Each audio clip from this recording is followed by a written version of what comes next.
Today's daf we're going to be learning is Chullin daf Nun Bet. This week's learning is sponsored by Sarah Zahavi for the continued health and good outcome for Talia Nechama Bat Chana. Okay, we're going to get started with where we finished off. We're in the middle of discussing a bird that falls onto some surface. We started with the water, and then from there we went on to all sorts of other things. Okay, how do you have a bird that falls? Presumably someone must have tied up their wings, okay? Because birds don't usually fall. They usually have their wings to help them, so it would have to be some case where their wings weren't working properly. And the bird falls, and the question is what kind of impact is going to cause, right, the bird to be a treifa, and this all comes out of on the list of treifot, the one we were discussing, which is falling from a roof. So we're in the middle of this long list. Chol hadak lo cheshinan. Okay, if it's what do you call it?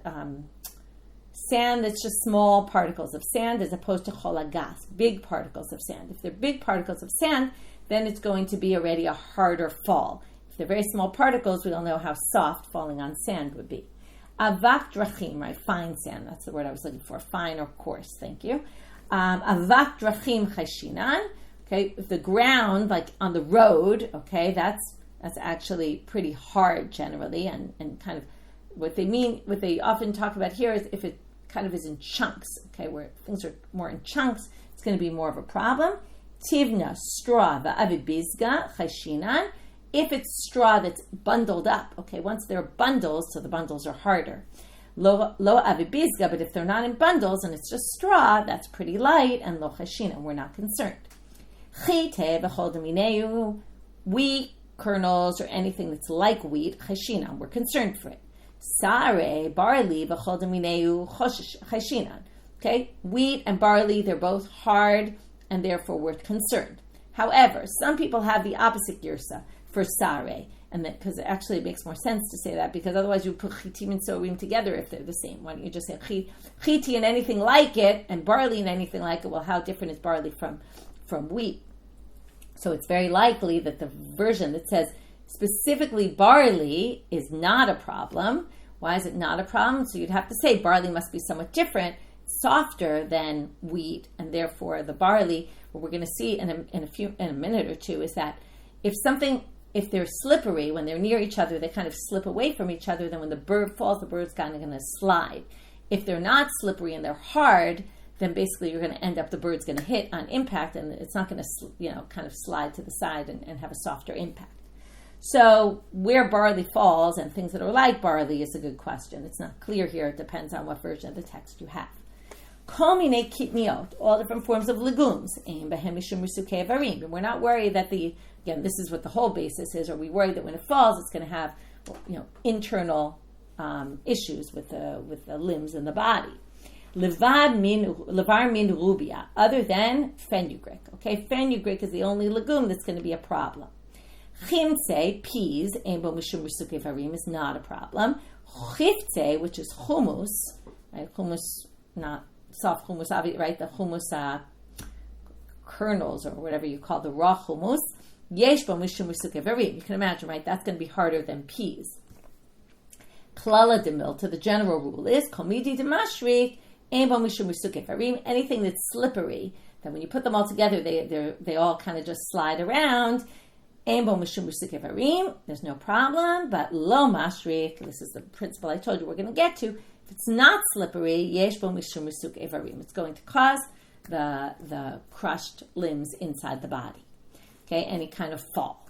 Okay, from here we get to davuk. Okay, davuk is this kind of like fly paper, and the flies stick to the paper. This is a little bit different, but it's some sort of sticky substance they would hang in hope that the birds would attach themselves to it. Their wings, now it's a little different than fly paper. Fly paper, you get stuck to the fly paper. I don't know exactly how this works, but somehow it was a sticky substance that they would hang up, like in the trees or something. The birds would get the sticky substance on their wings. They wouldn't stick to it, but they would get the sticky substance on their wings, and then their wings would either stick to their body or stick to each other.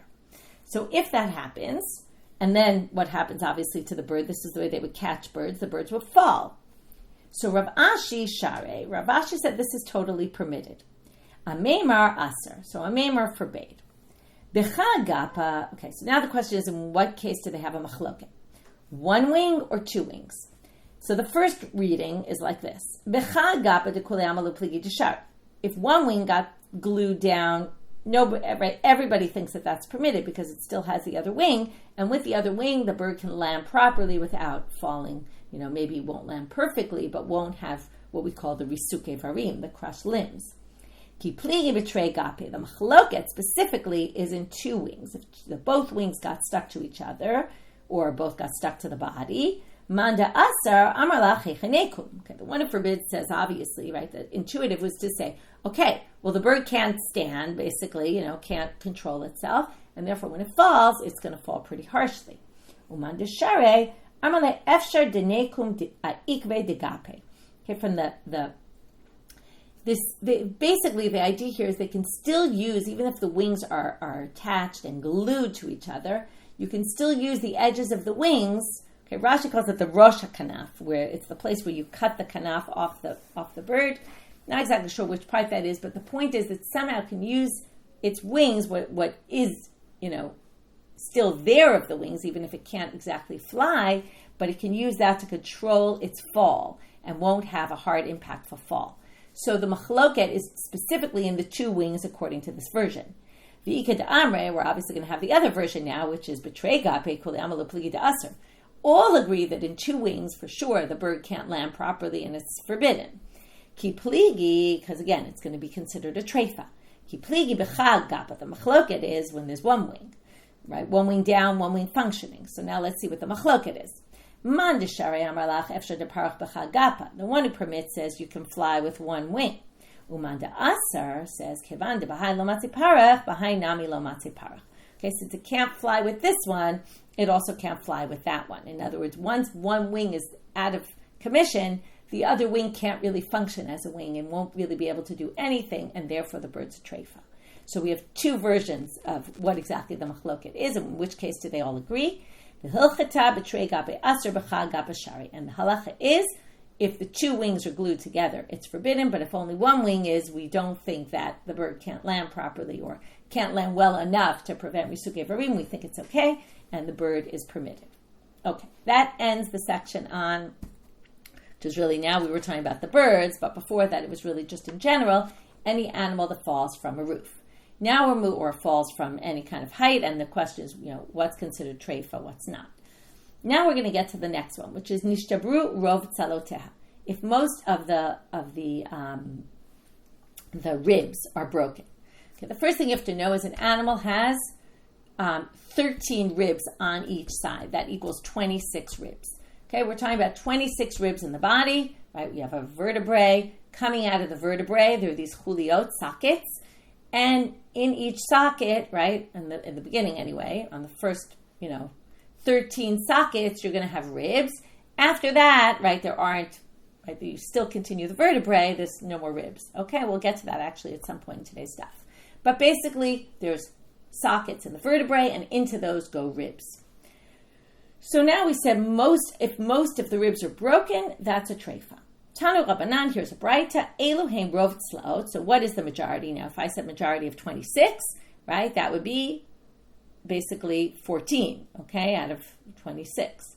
But here it says, shesh mikan v'shesh mikan, 12, okay, 6 on this side, 6 on that side. O echad esrei mikan ve'echad mikan, or 11 on one side and 1 on the other, meaning any kind of, doesn't matter, it doesn't have to be, okay, because it's, it's symmetrical and there's 13 on each side, but it could be 6 on this side, 6 on that side, it could be 11 on that side, 1 on that side. Okay, what about, that's not rov, right? That would be rov of 24, not of 36, not of 26. So what's the reason? We're not counting, according to most opinions, the first two. The first two, if you remember, are considered part of the chest. That's what we said the Kohen gets when it gets the chest. So perhaps those are the two we're not. Some people think the back two, okay? But for some reason we're not. This doesn't relate to, more likely, according to most commentaries, the first two. Okay, we'll see that in the Gemara in a minute, but just so you understand at this point, otherwise it doesn't make so much sense. Amar Ze'eri, so Ze'eri now limits this a little bit and says, Umichetzian klapei shidra. If you think about the ribs, so they're coming out of the vertebrae and they're going downward into the body of the animal, we're only talking about the upper half of the ribs being broken, the one that's closer to the vertebrae. The ones that are lower down, okay, the part of the ribs that are lower down are not relevant for our purposes. So it has to be broken because, right, the center of the body is always where the important things, the part that's closer to the center of the body, that's the important part of the ribs that if they're broken, it's a treifa. We're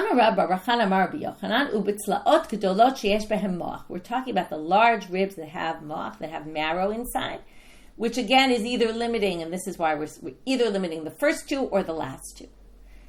Now, Amar Ula, we're now starting the real meat of the sugya here. Amar Ula ben Zakkai Amal, ne'ekru berov tzad echad, nishtabru berov shnei tzadim. Okay, we're going to talk about being uprooted and being broken. Okay, until now we were talking about broken. He says if they're uprooted, then you don't need the majority of all the ribs. The majority of one side will already make it a problem because ne'ekru, being completely uprooted and taken out of their place, is worse. So you need rov of one side. Okay, so basically you need 6. Nishtabru birov shnei tzadim. But if they're broken, you need a majority in order to make it a treifa, majority of both sides. Rabbi Yochanan Amal, bein ne'ekru, bein nishtabru birov shnei tzadim. Rabbi Yochanan says ne'ekru, nishtabru, it doesn't really matter which one. You need a rov of both sides. Okay, 6 is not going to do it for you. You need 12 to be either broken or uprooted. Now comes Rav. I'm a Rav. We're going to put Ula and Rabbi Yochanan aside for right now. We're only going to come back to them later. Now we're going to deal with what Rav says. And a question, really what's going to bother us is a question Rav was asked and Rav's response, and that's going to be our discussion. I'm a Rav. Ne'ekra tsela v'chulia ima treifa. If the rib is uprooted and the chulia, the socket that it's in, okay, of the vertebrae is also uprooted, treifa, that's a treifa. Amrei la Rav Kahana v'Rav Asi l'Rav. Okay, that was one thing. Now we're moving on to another thing, but we're going to connect them a little bit. So Rav Kahana and Rav Asi say to Rav, Ne'ekrat tzela mikam v'tzela mikam v'chulia kayemet mahu. It sounds like they're asking a different question, which is you have one rib on one side, one rib on the other. They're both opposite each other, right? They're in the same row of rib. And each one was uprooted, but the chulia, right now it sounds like, is completely intact. So we have the vertebrae, and we're just missing the 2 ribs of one row. So what is it? Basically they're asking, is it a treifa or not? Amar lehu, gistera kamaritu. He says, you're asking about a case of gistera? What's gistera? If you remember, when you cut the animal in half, that is a neveila, okay? That basically is not shchita, right? You basically cut the animal, even if the animal's still presumably somewhat alive, it's as if the animal's dead, and you basically made a neveila situation. Now, neveila is worse than treifa, because neveila carries impurity. So basically, Rav says, what kind of a question are you asking me? If you take out a rib from here and a rib from here, that's basically chopping the animal in half, okay? Because you basically, right, took one line, and within that line, you made a complete split, and it's a problem. So forget about treifa, it's a neveila. Why are you even asking me this question?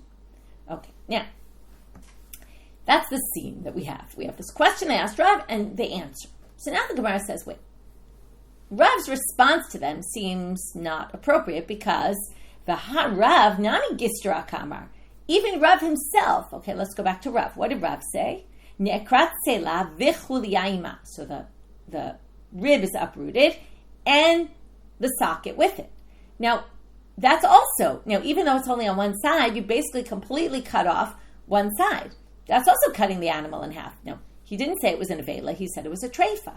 So Rav's response to them should be the same as Rav should respond to his own comment. So that doesn't really seem right. So now we're going to have to kind of reinterpret what each of them were talking about and try to figure out what's going on here. Kika amar Rav, sela belo chulia. Rav must have been talking about when the rib comes out, but not the socket, right? Not the part of the vertebrae where it connects. Because otherwise it really would be a gistera. To which the Gemara says, how can you say Rav was talking about that? Look at Rav's words. What did he say? Ha sela v'chulia ka'amar. He said the rib with its socket came out. So you can't say that he meant rib without its socket when he said the words rib with the socket. So how do we explain that? Sela v'chatzi chulia. Okay. He must have been talking about the rib and half of its socket. In other words, you still have the vertebrae, right? The socket is taken out with the rib on one side, but the vertebrae is still there in the middle. Okay, so you've lost part of it, but it's not enough to say this animal's chopped in half. So the way we understand Rav is that basically one rib was taken out with a little bit of its socket, but not really the whole socket. And that's why he didn't think his case was gistra. Okay, fine, we're sort of okay, but now we have to go back to Rav Kahana and Rav Asi. What did they ask? Right, from here, what do you assume? Michlal de Rav Kahana Rav Asi, Sela below chuliak amre. Okay, so now we're going to say it like this. So Rav Kahana and Rav Asi, I want you to look carefully at their question. What do they say? They say, Ne'ekrat sela mikan v'sela mikan v'chulia kayemet. They said the chulia is intact. Just you lost a rib from there and you lost the parallel rib on the other side. So now let's try to understand what's going on. It's very confusing sugya, and the Gemara is confused by it. So Rav Kahana and Rav Asi say, this is Michlal, okay? This is kind of like, let's look back and just summarize what we're up to. Rav Kahana and Rav Asi tzela below chulia amre. They were talking about the rib without missing any part of the vertebrae, okay, and not the sockets at all. V'amar lehu gistra kamaritu. And Rav said, that's gistra, right? That's the animal being split in half. But how can you say that? Because what basically Rav is saying is, if you lose a rib from here and a rib from here, right, based on their question and Rav's answer, he said that's like chopping the body in half. It's a neveila. And that means at two ribs, assuming they're opposite each other, it's a problem. Now we have to go back and work this out with what Ula and Rabbi Yochanan said, because it actually really doesn't work in with them at all. Now let's go back to what they said. So we're going to start with Ula. V'hamar Ula ben Zakeh amal ne'ekru birov tzad echad nishtabru birov shnei tzadim. Right? If they're uprooted, you need the majority of one side, or if they're broken, the majority of both sides. In other words, you need either 6 or 12. Now, how many broke here? 2. And we say, not only is it a treifa, it's a neveila, Rav said. That makes no sense in the context of what Ula said. So Amar Lacha, no, here's a good answer. Hatam zeh shelo keneged zeh. Hachad zeh keneged zeh. What did Ben Zakkai say? Ne'ekru birov tzad echad, the majority of one side. So that was only on one side, or maybe, 6 altogether, but they weren't opposite each other. This is when they're opposite each other. So now, if we understand at this point, because we're going to change this soon, but according to Ben Zakkai, you need, if they're uprooted, you need the majority of them, okay, majority of one side, so 6, as long as they're not one opposite the other. But when you get to one opposite the other, according to Rav, that's already like gistra, you're chopping the animal in half. Now that makes sense, because if you have one here and one there, right, that's not chopping the animal in half, because there's not a straight line where the rib is missing. Okay, so that kind of works. The problem is it doesn't work with Rabbi Yochanan at all.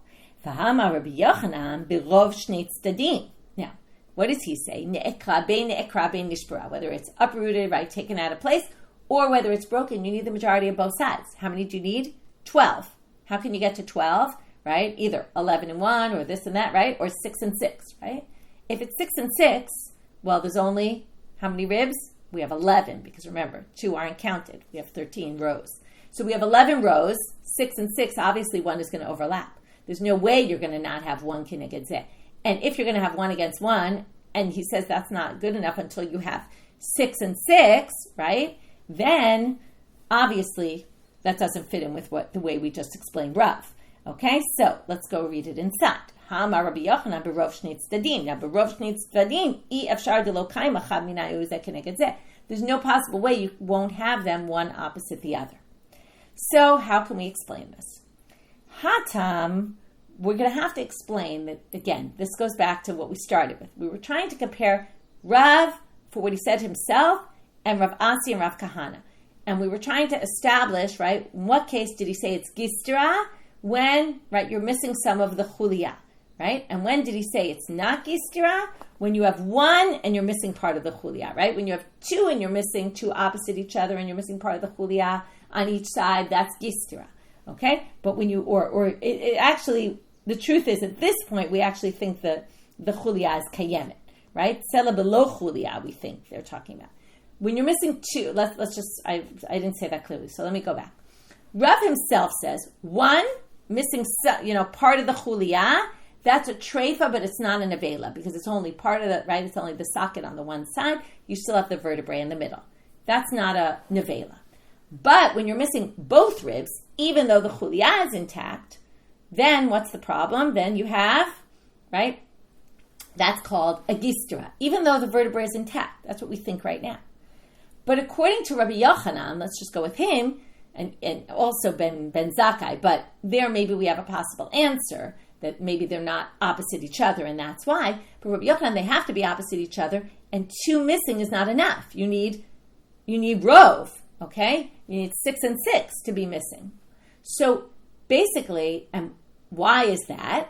Okay, why is that not gistra, but what Rav said is gistra? So we're going to have to say they're talking about different situations.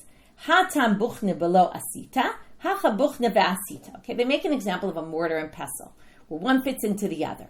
Okay, so they're going to say like this. There, okay, in that case, it's buchne below asita. When Rabbi Yochanan was talking about, he was talking about the rib coming out without the socket coming out at all. And when Rav said, now even though they said the vertebrae is kayemet, okay, the vertebrae is still there when Rav Asi and Rav Kahana asked their question, you have to assume that some of the socket is missing. Okay, so basically what happens is where the ribs go into the vertebrae, part of that socket there where it goes into is broken also. So when you have basically 2 ribs that are opposite each other and the sockets are missing, the vertebrae is intact, but the sockets in the vertebrae are broken, that's gistra, according to Rav, and that's a neveila. Rabbi Yochanan was talking about if the socket is completely intact and all you're doing is missing the ribs. Missing the ribs, you're going to need rov ribs, the majority. Okay, and that's how we took Rav, right? Originally, we said, Rav said, ne'ekrat sela v'chulia iman, and we said in the end, it's not really chulia, it's only part of the chulia. And we took Rav Kahana, Rav Asi, who said ne'ekran, the chulia is still intact, and now we say, well, it's not fully intact. Okay, so we took everything and we changed it a little bit because it really made no sense. So in the end now here's where the key is. In the end, in order to make everything work, we had to explain Rabbi Yochanan is talking about a completely different scenario where the sockets are completely intact. Rav, in both his cases now, was talking about both the case he talked about and the case the rabbis talked about was where the socket was missing. Well, now you can figure out why there's a bit of a problem, if there weren't any problems before this. Because Rav said you have 1 rib on one side and you're missing the socket, it's a treifa. And then these rabbis asked, if you have 2 missing, and which we now explain can only be with the sockets missing, right, even though the center vertebrae is still intact, but the sockets are missing also, it's a treifa, right? Is it a treifa, they ask him, to which he says, no, forget treifa, it's a gistra. But why are they asking that question? If Rav already said 1 with the socket missing, then obviously 2 with the sockets missing is obviously a problem. And that's what the Gemara is going to go to right now. Well, then their question is already obvious. I mean, it's not obvious because in the end Rav says it's actually worse. But they were asking, is it a treifa? And he got annoyed and said, why are you asking, is it a treifa? It's obviously a neveila. But why didn't he get annoyed and say, if I said 1 with the socket missing is a treifa, 2 with the sockets missing is obviously a treifa, right? So, what's the answer? Why did they ask this question if it was so obvious from what Rav said? Lo shmiya lehu de Rav. Oh, they just didn't know what Rav had said about it. Okay, they had never heard Rav's opinion. Okay, it happens Rav said that, and we know it because the Gemara told us, but they didn't know it. So when they asked about the 2, they didn't know what he said about the 1. So then they asked an interesting question. Well, if they didn't know about 1 even, then why did they ask about 2 and not about 1? Okay, so libam minei kiderav. Why didn't they just ask Rav's question? And why didn't they ask Rav, what do you say about 1 rib missing and its socket? So the answer is going to be libam minei chada de parishlan tarte. They thought to ask about 1, not 1 rib, 1 question, that from there they get the answer to both. Okay, now how does this work? And we're going to see it doesn't really work so well, but we're going to suggest why they did this. If they had asked about 1, now let's say asked about 1 rib, okay? 1 rib missing its socket. If Rav said it was a treifa with 1, then obviously they would know kol shekain tarte. They would know that obviously if it was missing both on 1 line, of course it would be a treifa. 1 with the socket, and obviously 2. But if you said 1 was okay, then akati tarte kamabayalan, then they would need to ask about 2. Because if you said, 1 is fine when it's missing the socket, well then they would have to ask a second question. So that wouldn't work. But amar lehu treifa, okay, now, Sorry, I just went back. So now they say, sorry, I just lost my place. We're on ihaki. So they say, what do you mean? The reverse also would be a problem. In other words, they asked about 2. So now, that's not going to necessarily tell them what the halacha is with 1. It also depends on Rav's answer. In other words, they're making the suggestion that because they asked about 2 ribs, it was because they figured they could definitely get the answer about 1 rib. And then the way they explain that is by possibility. They would say, well, if you asked about 1, they wouldn't get an answer about 2. But now they're going to say if they asked about 2, they're not going to necessarily get an answer about 1 either. Also here, they asked about 2. So again, it's only going to work in one way. If he says that's fine, then obviously 1 missing with its socket would definitely be fine. But if he says it's a treifa 2, then they're going to have to ask about 1. So that didn't really help us. So we're still back to why did Rav Kahana and Rav Asi ask a question about 2 when they should have asked about 1, or they could have just as easily asked about 1. So now they're going to say no, they really could. But we said in the beginning, they asked about 2 because from 2 you could figure out 1, no matter what. How so? Savre inke mirtach karatich. If they ask about 2, is it a treifa? Either Rav is going to say it's a treifa, and then they'll know, either he'll say it's kosher, it's totally fine, and then they'll know that 1 and a socket missing is for sure kosher, because if 2 and a socket missing is kosher, then 1 and a socket missing is kosher. But if it's a treifa, and he thinks also 1 is a treifa, then, because it's not clear, just because 1 is a treifa doesn't mean the other one's going to be a treifa. It doesn't mean 1 will be a treifas, but if so now let's read it inside, in came mirtach karatich, he'll get angry at them. If he thinks 1 is a treifa, and then they ask about 2, is 2 a treifa, he's going to get angry. He's going to say, chad a treifa, why are you asking me about 2? Even 1 missing is a treifa. Tarte mibaya, you're going to ask me about 2. So basically what they're going to, either he's going to say kshera, and then they're going to know 1 is kshera, or he's going to get angry and say, why are you asking me about 2? 1 is obviously a treifa. If he doesn't get angry, then they'll know that 2 is a treifa, but 1 is not a treifa. So it's all going to depend on not just his response, but his tone of response. Is he angry or not angry? To which the Gemara says, well, did it work though? It didn't work because haka amrele velo rata. He told them, he didn't get angry. He didn't say, why are you asking me about 2? You should have asked me about 1. He didn't say that. So they said, what do you mean he didn't say that? Of course he got angry. Remember his response? What did he say? Kevan de ka'amalu gistera kamaritu hainu ritre. What did he say? Why are you asking me about 2? Is it a treifa? That's a gistera. That's as if you chop the animal in half and it's a neveila. Now what can you infer from that? Obviously he thinks that, now if that he calls a neveila, let's go down a level, only 1 missing, well he'll probably call that a treifa. So in the end, they did get their answer to both out of 1. Okay, so this is a very confusing sugya, but let's just summarize. We started off with, forget about the Ulam Rabbi Yochanan, because we'll come back to those, but we started off with Rav saying 1 with its chulia missing is a treifa. Then Rav Kahana and Rav Aski asked about 2, and we thought at the beginning they were asking about 2 when there's no socket missing, right? The chulia is completely intact, and therefore it's a completely different question, because 1 is missing the chulia, 1 is not missing the chulia. But then we basically explained that couldn't be what they were asking, and Rav, right, we're going to basically say, Rav couldn't have meant the whole chulia, and they couldn't have meant without any chulia, because look at Rabbi Yochanan and Ula, who basically say you need rov if that's the case. So we end up moving them both more toward the middle, meaning that they're both really asking the same thing. Just Rav was talking about 1, and they were talking about 2. And then we just didn't understand, well, why are they asking about 2 if they already know what he says about 1? So they obviously didn't know what he said about 1. And then we said, well, why didn't they ask about 1? And the answer is because they thought if they asked about 2, they'd get an answer about the 1, which in fact they did in the end. Okay? And therefore, that kind of sums up that whole section. Okay, moving on. Now, because we're on the issue of the ribs, we're now going to mention, if you remember, when we learned in the Mishna about the treifa, then we said right after in the Gemara, we mentioned on that same, it was on Amud Bet of that page, but we mentioned on Membet Amud Bet that there were 7 additional treifot mentioned by Amoraim.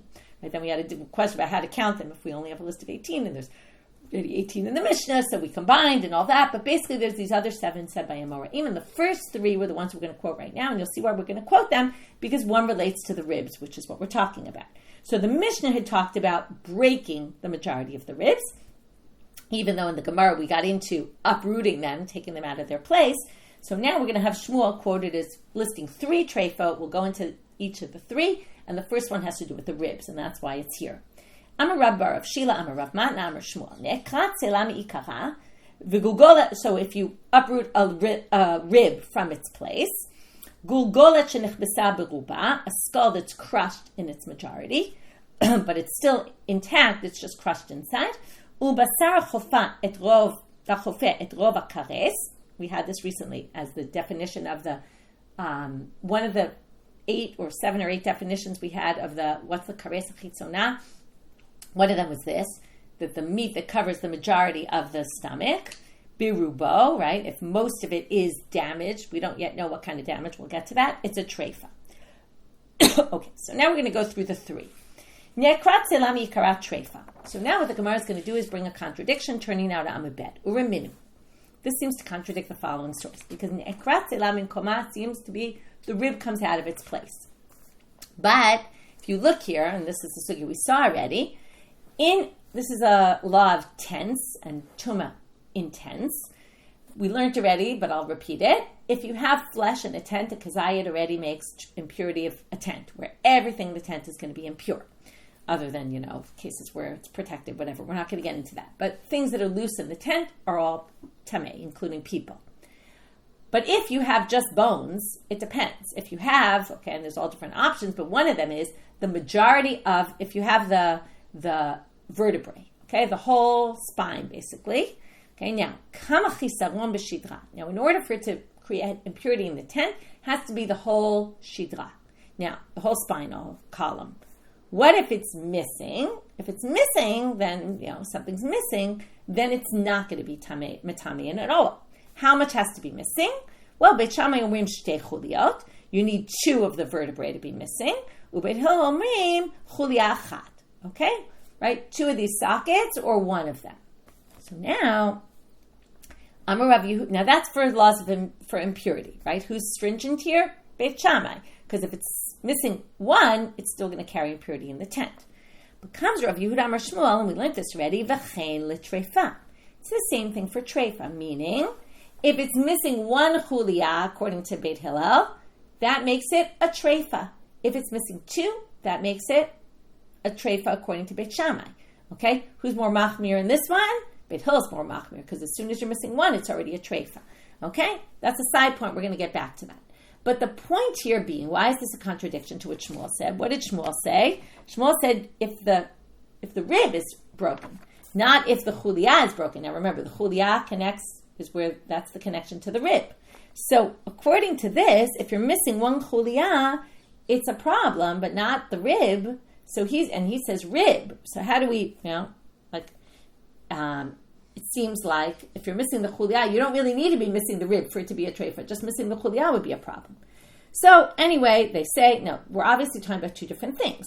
Hachat sela below chulia, hatam chulia below sela. In other words, he was talking about a rib without the chulia missing. And if the chulia is missing, you don't even need the rib to be uprooted. Okay, but he's talking about a rib that's uprooted, that was taken out of place, but the chulia, the socket, is still intact.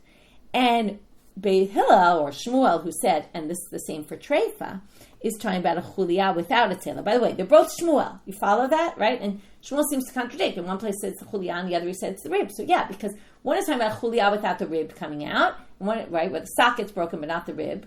In a minute we're going to say, how could that possibly be? How could the socket be broken without the rib?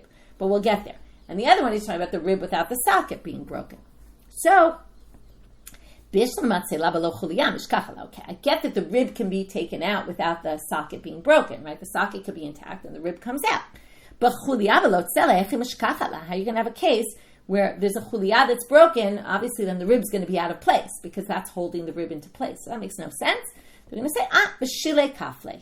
You might remember the vertebrae extends beyond the ribs, okay? The first 13 sockets of the vertebrae is the ribs, but behind that, there's more because the vertebrae goes all the way to the tail. So there's parts at the end there that don't have, so you could have a broken socket without a rib being out of its place. So that's in the end how we resolve these 2 statements of Shmuel that seem to contradict. They don't contradict, they're each talking about different situations. Matkifla Rav Shai. Now we have a side point, and this is about the Chumrah issue. We said that when it comes to oalot, Beit Hillel is more lenient. When it comes to treifa, Beit Hillel is more stringent. So Rav Oshaya says, if that's the case, that Beit Hillel is more stringent here, which usually Beit Hillel is not more stringent, right? There's a Mishna that lists all the kulot and the chumrot, which cases is specifically Beit Hillel more machmir. Okay, those are all the exceptions to the rule, and there's a list of them. Why isn't this there? So the obvious answer, Amar le Rav, ki itchel and tuma itchel. Their machlochet Beit Shammai Beit Hillel is all about tuma, and the Havale Beit Shammai chumrah. Beit Shammai is machmir and tuma.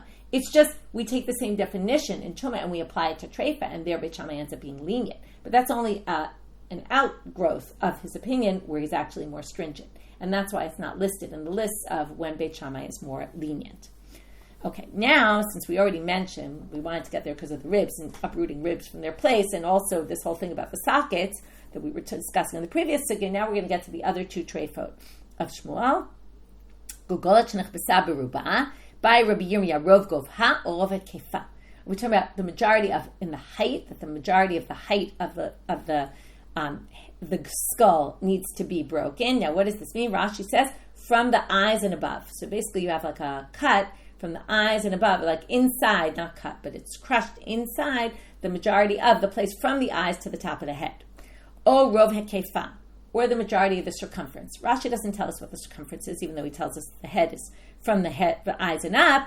Rov hekefa just tells us gadol me rov gofha. This is just a larger amount. Okay, so in order for it to be, it has to be in a larger amount of space. So presumably, there's a big debate about what Rashi really meant here, and there's others who actually think it's smaller, the circumference. Okay, so there's many different opinions here, but many explain Rashi as meaning go from the eyes, but instead of going upward, go around the circumference of the head at that point, which will be more than just going upward to the top of the head.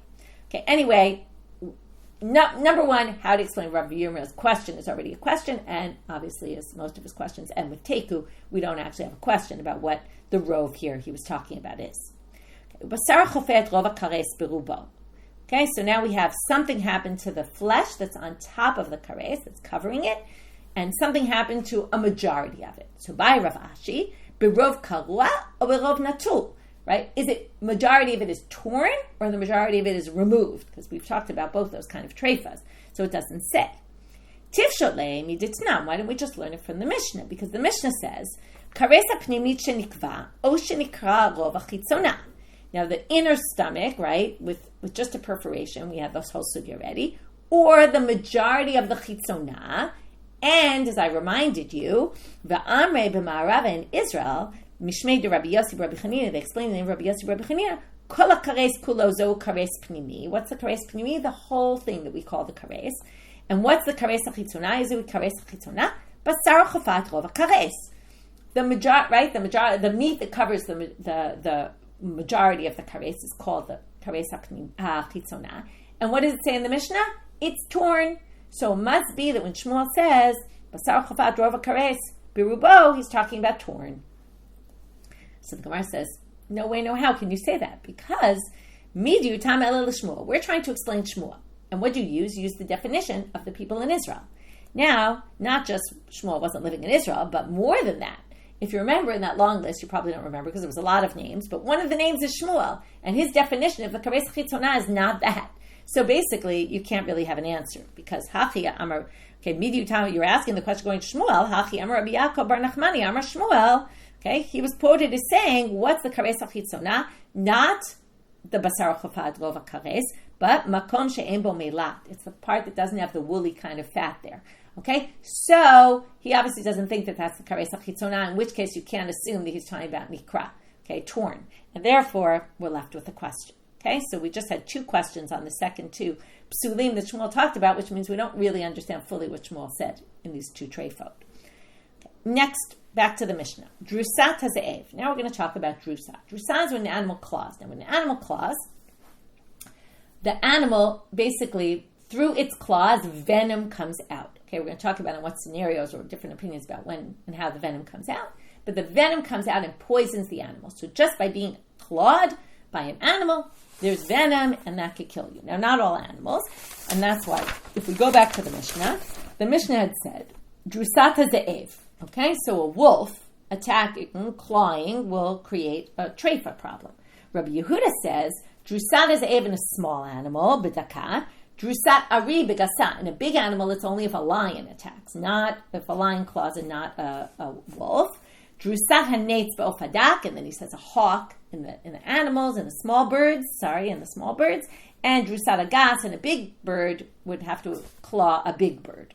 Okay, so he has different, Rabbi Yehuda gives different things. Soon we're going to see whether Rabbi Yehuda disagrees or agrees with Tanna Kama is just explaining, or we don't know exactly. But right now, we're going to start with drusat azev. So Amar Rav Yehuda Amar Rav, and this is really what's going to bother us, the statement of Rav, Bebehema min azev u'lamala, ube'ofot min anetzu lamala. Okay, in an animal, it's going to be, according to Tanna Kama, it's from a wolf and anything more serious, like a lion. And in birds, it's from a hawk and up. Okay. So now they're saying, what's Rav trying to tell us? Lemute mai. What's he trying to exclude and say this wouldn't be a drusa? Okay, lemute cha'ilem a lemute chatul. If you're going to say he's trying to get rid of a cat, that if a cat claws, it's not going to be a problem. Tanina, udrusat as Ave. It already says in the Mishnah, though, drusat as Ave. And as Rav doesn't need to come and tell us something that we already know. From the Mishnah, it already says, drusat ze'ev. Drusat ze'ev means a wolf and not anything less. So why is Rav telling us anything less not? That's going to be our big question. Now, you might say, hakamashmalan de ze'ev begasan nami daris.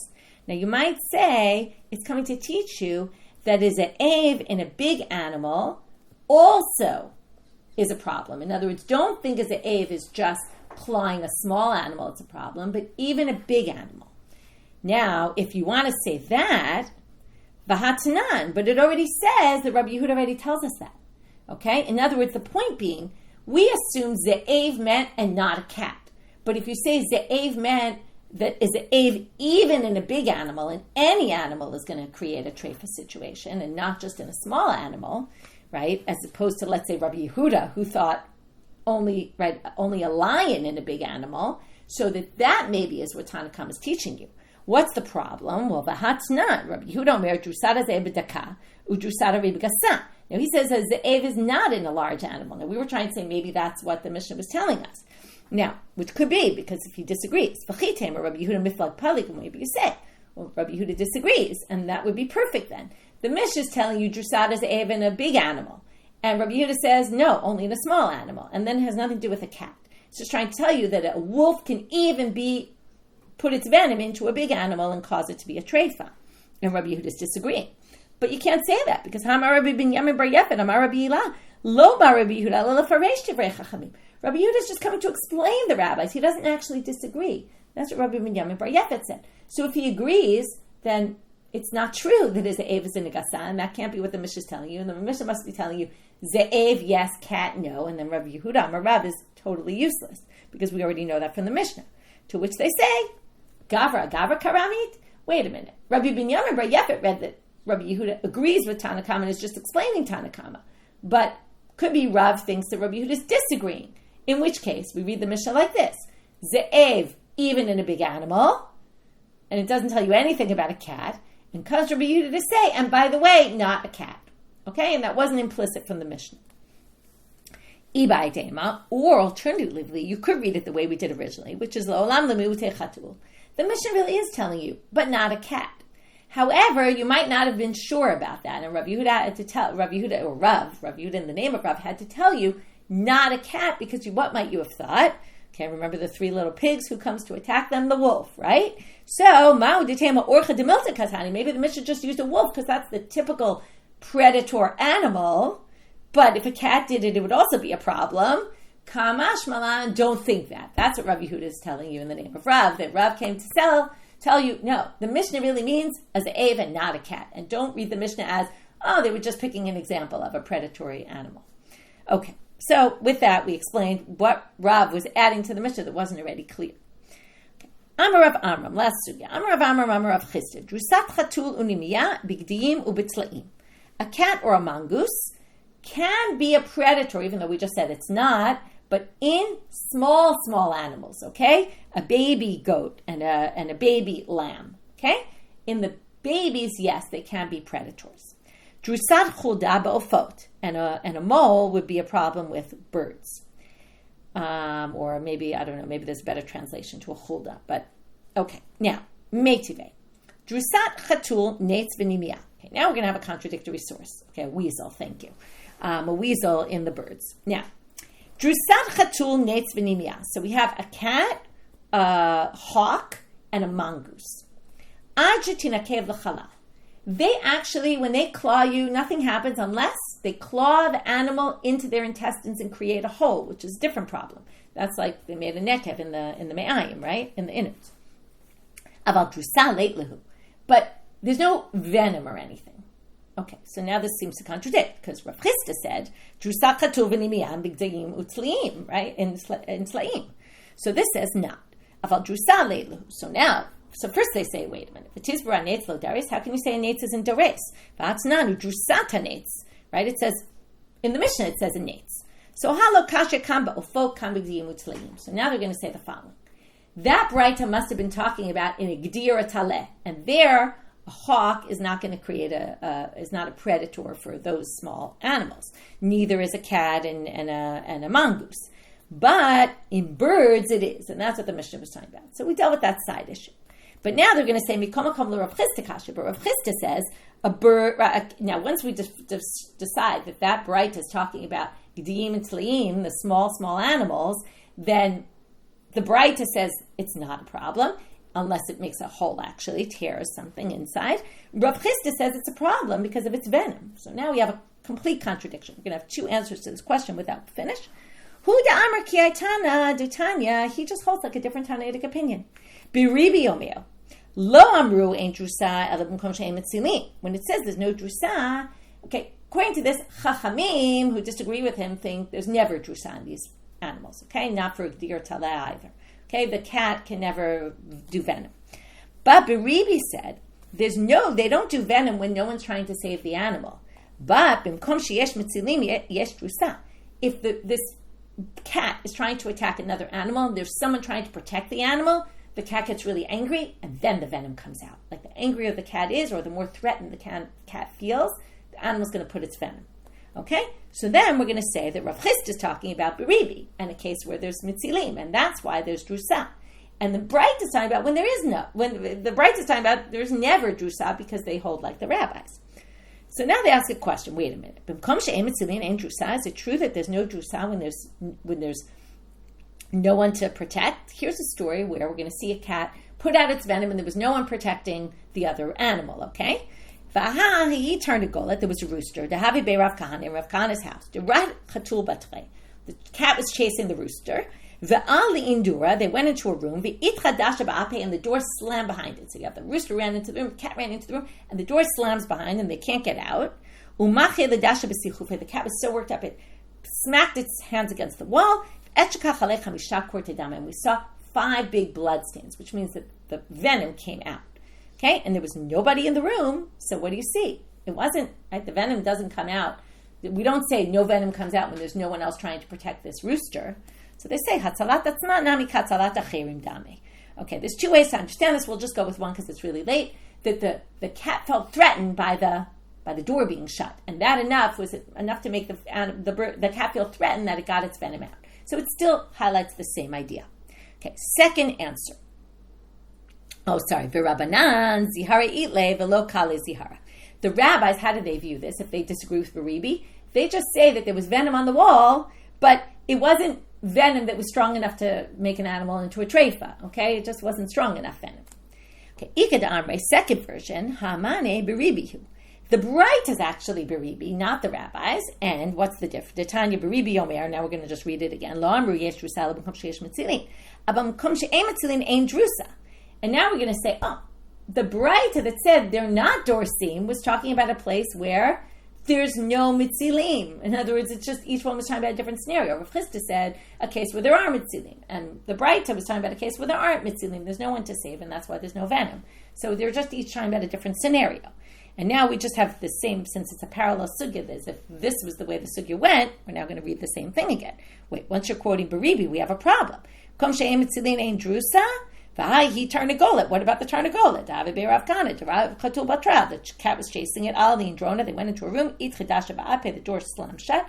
And then he put its venom in the wall, right? It smacked its claws against the wall. And then we found these chamisha korte dama, And the answer, Hatzalat Atzma Nami Katzalat Achim Damya. Okay, so it was trying to protect itself, and that's why it got all worked up. In any case, what do we have here? We have the contradiction between Rav Chisda and the Rabbi and the Breita is resolved. Rav Chisda said there's drusa in the chatul and other the mongoose, and the Breita said there isn't. How do we resolve it? Either Rav Chisda was Baribi's position, that it depends on the scenario, and the Breita was no matter what, not the Rabbi's position, or since Baribi said it depends on the scenario, Rav Chisda was talking about one scenario when there are other animals, or a person trying to protect, and then the cat can put its venom.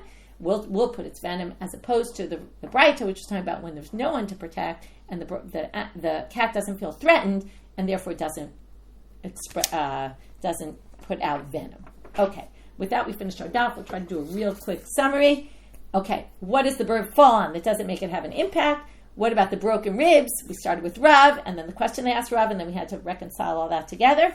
And then we went to the 3 treifa of Shmuel, which one of them had to do with the ribs, and that's why we started there. From there we went to then we went through all 3 of them, and then from there we went to the Drusat Ze'ev, and then we had 2 sugyas there. One was what did Rav say that added to the Mishna. It seems to be implicit from the Mishna. We had to explain how it's not. And then Rav Chisda seems to contradict this Breita about the Drusa of a cat. And with that, we finish for today. Wishing everyone a good day and a Shavua Tov.